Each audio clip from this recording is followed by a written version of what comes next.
at least na lahat din, kahit pa paano yung mga programa, kulang lang ang oras. Were you able to lay down your platform? Kasi ang dami mong figures, statistics, information, you came prepared Kulang ba? kulang yung oras. Pero, sana nagpatawa pa ako, kulang lang ang oras. Ma'am, sorry, I have to ask. Yung pinitik ka ni Mar, sabi niya, presidency is not about OJTs.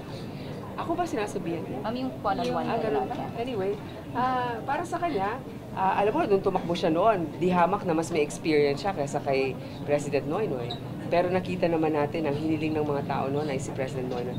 Marami naman dyan, matagal na sa pwesto, 3 administrasyon na rin.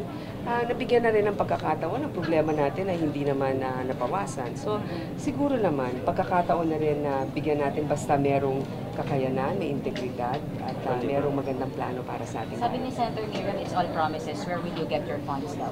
Let me just mention a few things. Since 2011 to 2014, ang underspending ng gobyerno ay tumatay ang mga 623 billion pesos na hindi nagasta. Alam natin ilang billion din ang hindi nagasta ng CHED, halimbawa na lang for scholarships.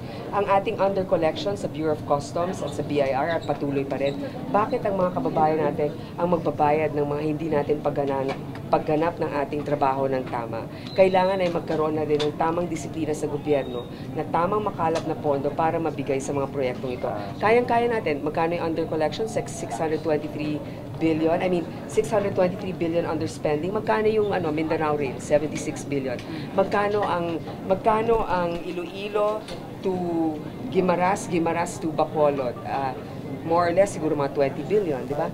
Pero kung inumpisahan mo na yan, sa umpisa ng termino mo, pagkatapos yan, meron nang magagamit na kapaki-pakinabang ang ating mga kababayan. Will you attend the next 2 debates in Cebu and in Luzon? I hope so, yeah, especially if we have more issues to discuss on.